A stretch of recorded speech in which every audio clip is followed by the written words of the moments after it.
Shalom Bapak Ibu dan saudara-saudari yang saya kasihi. Puji Tuhan kita boleh berjumpa kembali dalam perenungan kebenaran firman yang akan terus menopang di setiap kehidupan kita. Hari ini kita dalam rangka menyambut Jumat Agung dan Paskah. Kita akan merenungkan tema-tema sebelum Paskah atau yang kerap disebut dengan Prapaskah. Kita berdoa, mengucap syukur untuk kesempatan kepada kami untuk boleh bersama-sama ditemukan dalam persekutuan bersama dengan Engkau melalui media YouTube ini. Izinkan kami datang untuk bersama membuka hati agar diisi oleh kebenaran firman. Karena firman-Mu yang sangat kami butuhkan untuk menopang dan juga mencerahkan serta memberi petunjuk atas setiap kehidupan kami di tengah berbagai pergolakan dan bahkan perubahan-perubahan yang sedang terjadi di dunia ini. Dalam nama Tuhan Yesus, haleluya, amin. Nah, kita akan membaca bersama dari Lukas pasal 22. Ya, Lukas pasal 22 ayat 39 sampai ayat yang ke-42. Ya, demikian firman Tuhan. Lukas pasal yang ke-22 ayat 39 sampai 46 di Taman Getsemani. Ya. Ini adalah sebenarnya langkah yang menentukan,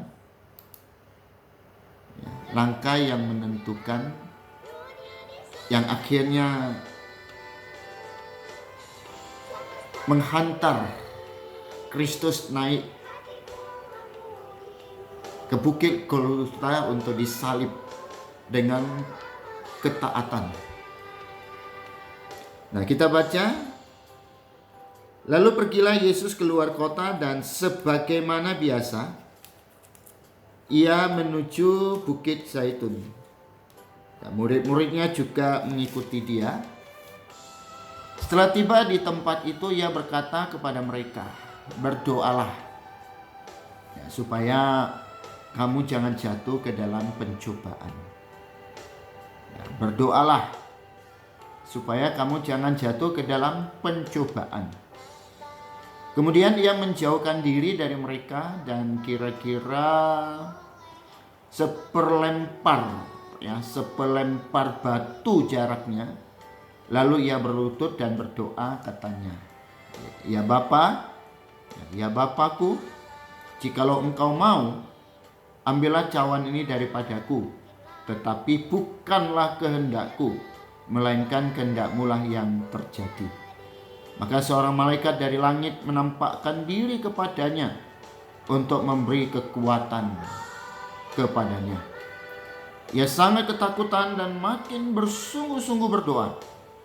Peluhnya menjadi seperti titik-titik darah yang bertetesan ke tanah. Lalu ia bangkit dari doanya dan kembali kepada murid-muridnya. Tetapi ia mendapati mereka sedang tidur karena duka cita.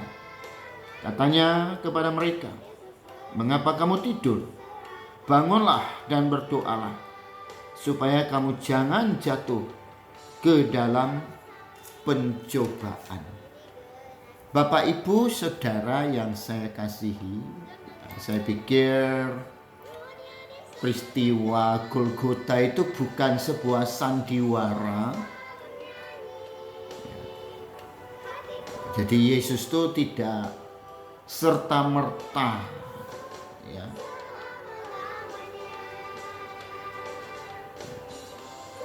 dianggap cukup kuat untuk menghadapi kematiannya. Karena nats yang kita baca ini, Yesus di posisi sebagai manusia sejati. Manusia sejati, murni, Dia saat itu sedang menggantikan posisi kita sebagai manusia. Jadi siogianya bukan Yesus yang ada di situ. Yang benar itu mestinya kita.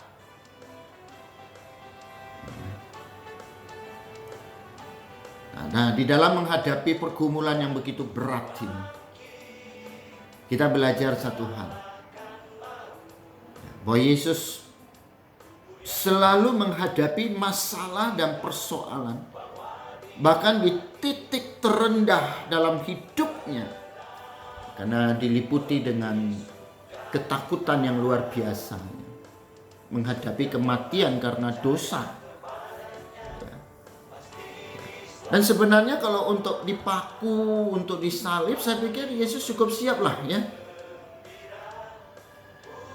Tapi persoalannya, kita tahu kenapa Yesus begitu gentar, takut.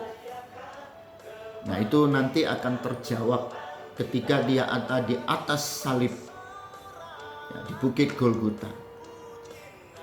Yaitu ketika dia harus ditinggal oleh Bapa karena sedang menanggung dosa seisi dunia. Teriakan yang pilu, Eloi, Eloi, lama sabachthani. Itulah sebenarnya alasan kenapa Yesus menghadapi situasi yang begitu luar biasa sampai dia meminta kepada Bapa, kalau bisa lalukanlah cawan ini. Cawan itu bukan sekedar sebuah beban, tapi cawan itu adalah gambaran dari murka Allah yang sedang ditimpakan kepada Yesus oleh karena perbuatan kita manusia yang berdosa. Nah, Bapak, Ibu, Saudara, hari ini kita belajar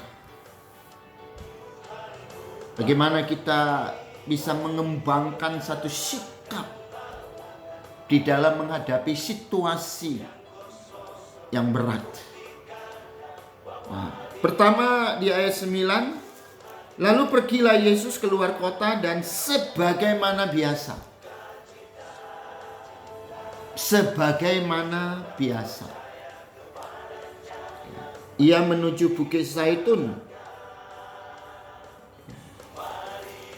Sebagaimana biasa. Nah, setelah tiba di tempat itu, ia berkata kepada mereka, berdoalah. Jadi sebenarnya dalam menghadapi pergumulan dalam kehidupan ini, cobaan, godaan, kita harus mengembangkan satu sikap iman, membiasakan diri, yaitu memiliki tempat yang favorit.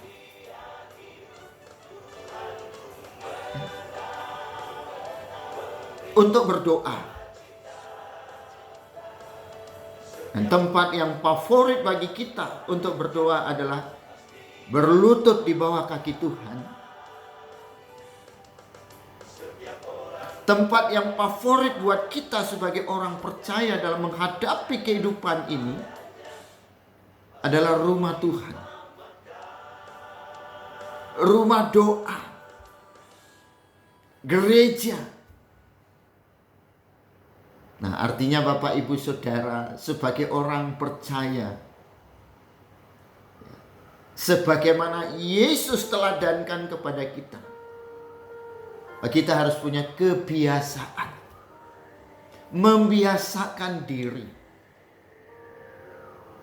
untuk ibadah, berdoa, baca Alkitab, memuji Tuhan, membangun relasi dengan Tuhan dan sesama anggota keluarga dan umat percaya. Dan tujuannya jelas Bapak, Ibu, dan Saudara, ya, bahwa ketika kita berdoa, maka kekuatan ilahi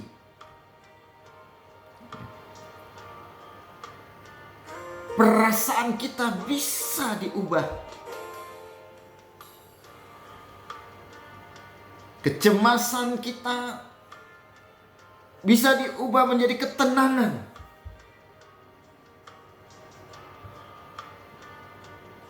Ketika kita berdoa, kita merasa bahwa kita tidak sendiri.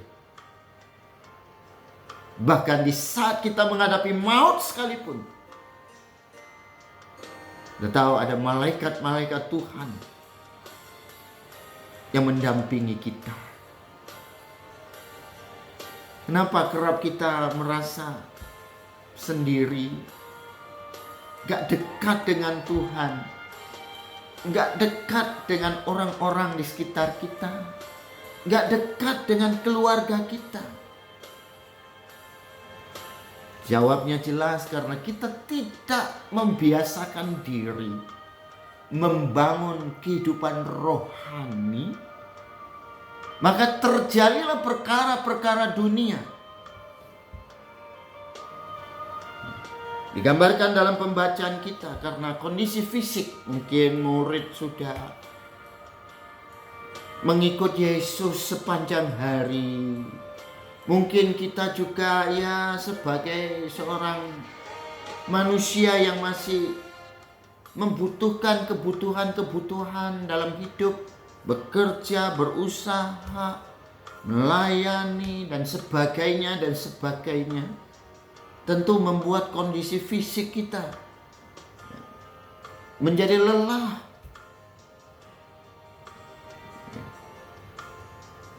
Maka kita harus menyeimbangkan hidup kita. Jadi bicara salib itu adalah bicara adanya titik temu, adanya keseimbangan.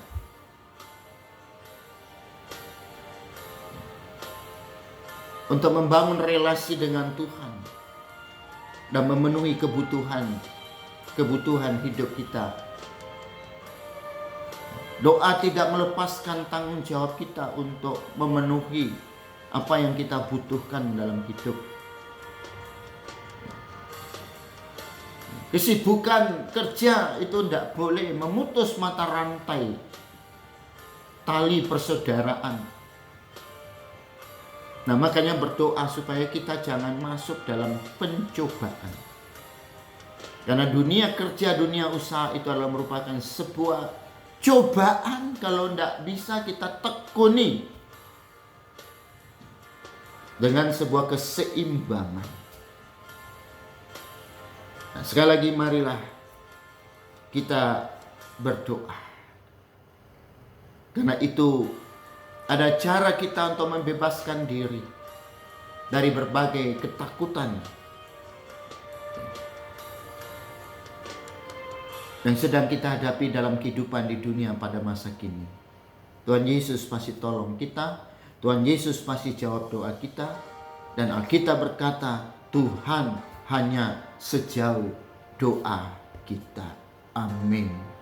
Segala puji syukur kami naikkan kepadamu, Allah Immanuel, Allah di dalam Yesus Kristus yang tidak pernah tinggalkan kami. Tolonglah kami di saat-saat terberat dalam hidup kami. Ingatkan kami untuk duduk di bawah kaki Tuhan, mendengarkan Engkau menuntun kami.